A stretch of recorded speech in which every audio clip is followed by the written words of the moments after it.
Imagine um continente do tamanho da Europa coberto por quilômetros de gelo, uma vasta camada branca que, à primeira vista, parece imóvel e distante. Agora pense que movimentos e processos ocultos sob essa capa têm potencial de redesenhar praias, bairros e até o preço do seguro da sua casa. Esse é o cenário que vamos explorar. O impacto da Antártida. Mudanças que podem moldar nossas vidas. Ao longo deste vídeo vou explicar por que a Antártida não é apenas um ponto remoto no mapa, mas uma alavanca do sistema terrestre. Vamos ver como a estrutura do continente, forças que agem por baixo e a interação com o oceano podem acelerar o fluxo de gelo, quais são as consequências para cidades costeiras e infraestrutura, e por que a pesquisa ali tem valor direto para planejamento e políticas públicas. Também vou mostrar descobertas surpreendentes, desde lagos escondidos sob o gelo até organismos que vivem em condições extremas, e falar sobre as tensões políticas que podem surgir quando o acesso e os recursos se tornarem mais viáveis. Veja na descrição os estudos e visualizações usados neste vídeo.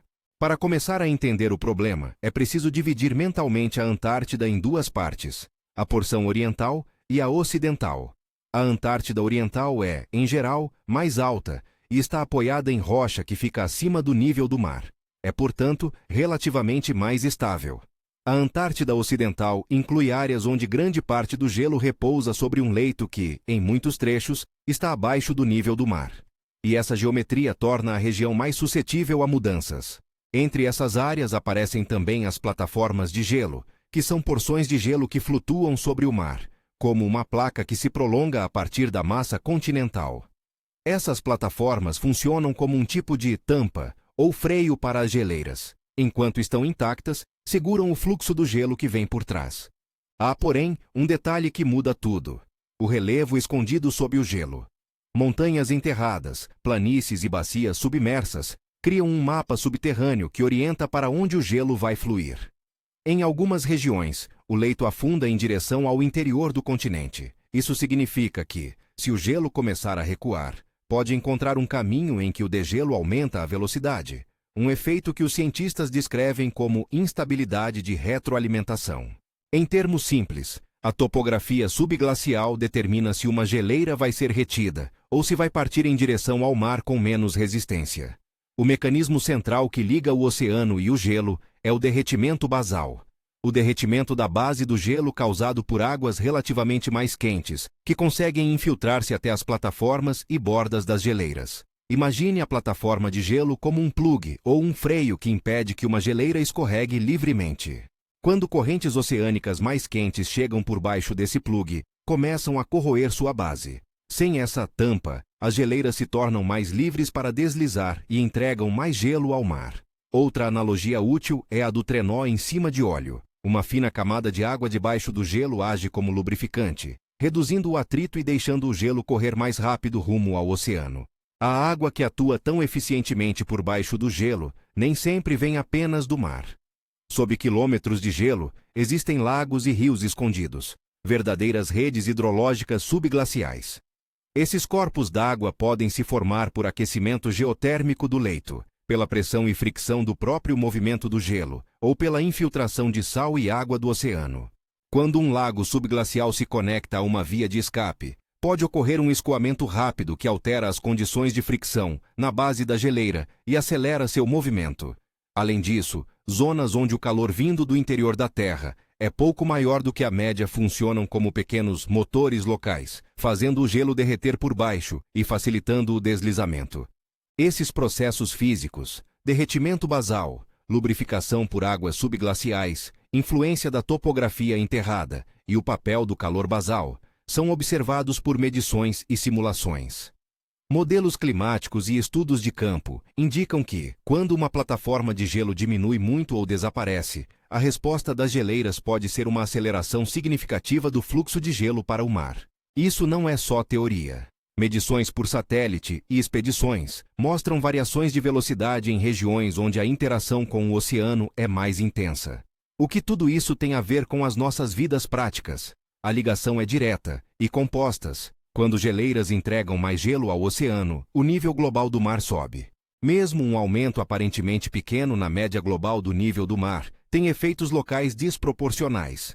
Linhas costeiras se deslocam, áreas que eram raramente atingidas por tempestades passam a sofrer inundações mais frequentes, e eventos extremos tornam-se mais danosos por já partirem de uma base de mar mais alta.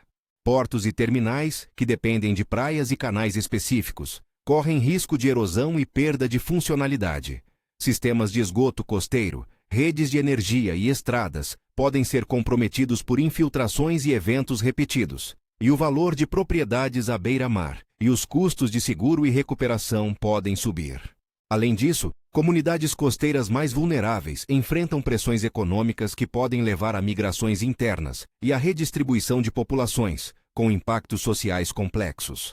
É importante frisar que os efeitos não são apenas físicos, mas econômicos e institucionais. Planejadores urbanos, engenheiros de infraestrutura e gestores de risco precisam incorporar cenários derivados do que se sabe sobre a Antártida para decidir onde construir, como proteger instalações críticas e quando é mais sensato realocar ativos.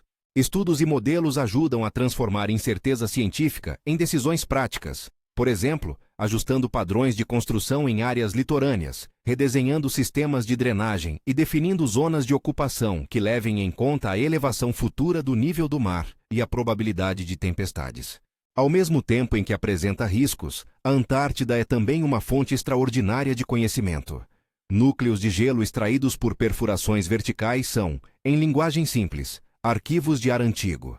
As bolhas aprisionadas nessas camadas guardam sinais da composição da atmosfera do passado. Analisar esses registros permite reconstruir sequências de concentração de gases como o dióxido de carbono e estimar, em conjunto com outras proxies, como a temperatura mudou ao longo de dezenas a centenas de milhares de anos. Esses dados são fundamentais para calibrar modelos que projetam futuros climas e orientar políticas de mitigação.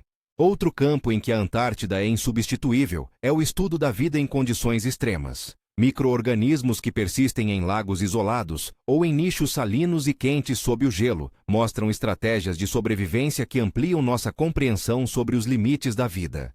Essas descobertas têm eco na astrobiologia. Se a vida pode sobreviver sob camadas espessas de gelo na Terra, isso abre hipóteses sobre possíveis formas de vida, microscópicas e altamente adaptadas, em luas geladas do Sistema Solar.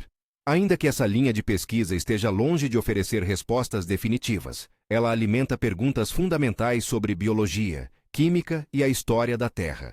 A Antártida também é um laboratório para outras ciências práticas. Meteoritos que chegam intactos ao gelo ficam preservados e são mais facilmente localizáveis. Observatórios instalados em locais com atmosférica limpa e baixo ruído sísmico possibilitam experiências de física e astronomia que seriam inviáveis em outros ambientes. E detectores enterrados em gelo profundo têm sido usados para procurar partículas cósmicas raras. Cada um desses usos acrescenta valor científico direto, que, traduzido em conhecimento, aprimora tecnologias, modelos e políticas públicas. À medida que as condições de acesso mudam com tecnologia e clima, surgem questões de governança. O Tratado da Antártida, em vigor desde meados do século XX, estabeleceu um regime de cooperação e restrições. Pesquisa científica é incentivada, atividades militares são proibidas, e há um regime especial para a gestão de recursos. Hoje, a extração em grande escala de minerais ou combustíveis não é uma realidade viável, tanto por barreiras tecnológicas quanto por custos logísticos e regulatórios. Ainda assim, se a região se tornar mais acessível no futuro, interesses econômicos poderão se intensificar, gerando pressão por renegociação de regras, disputas por áreas e dilemas éticos sobre conservação versus exploração. Esses cenários não são certezas, são possibilidades que exigem reflexão e preparação coletiva, com diplomacia e acordos que priorizem o bem comum e a ciência. Onde a ciência entra na prática cotidiana. Em muitos pontos, desde diretrizes de ocupação de terras litorâneas, até investimentos em infraestruturas resilientes, desde seguros que considerem cenários climáticos, até políticas de assistência a comunidades deslocadas por mudanças costeiras. Apoiar a pesquisa na Antártida e financiar observatórios e expedições não é uma curiosidade intelectual distante. É uma forma de reduzir incertezas que pesam sobre decisões de bilhões de reais em infraestrutura e vidas humanas. Ferramentas como monitoramento por satélite, perfurações de núcleo, mapeamento subglacial e modelagem numérica são caras, mas produzem previsão e informação, que valem mais do que o custo inicial quando aplicadas a planejamento urbano, energia, transporte e defesa civil. Também é necessário lembrar dos limites. Há incerteza em cronogramas e em escalas de resposta. Cientistas falam em cenários e probabilidades, não em datas exatas. Modelos são aperfeiçoados à medida que mais dados chegam. Por isso, a cooperação internacional em pesquisa e a transparência nos dados são cruciais.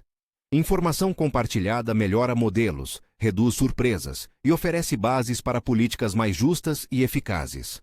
No fim das contas, a Antártida nos lembra de uma verdade simples e desconfortável. O que ocorre em regiões remotas pode ter efeitos concretos em nossos bairros e vidas. Ela é um tipo de alavanca planetária. Um lugar cuja dinâmica oculta tem repercussões palpáveis em economia, segurança, bem-estar e paisagens humanas. Esse impacto não é inevitável em termos de colapsos dramáticos da noite para o dia, mas é um motor de mudança que merece atenção informada.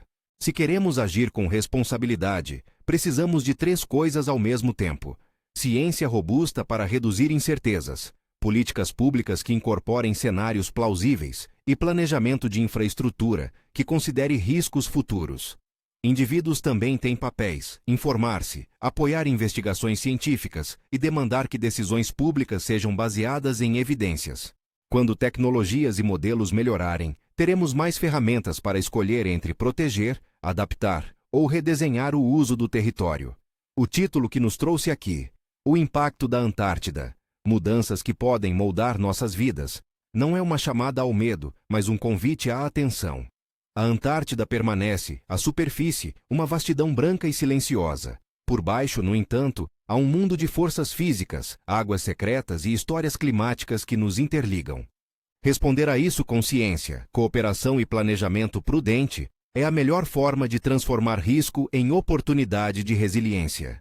Se este vídeo te fez repensar o que acontece com nosso planeta, compartilhe e consulte as fontes na descrição para se aprofundar.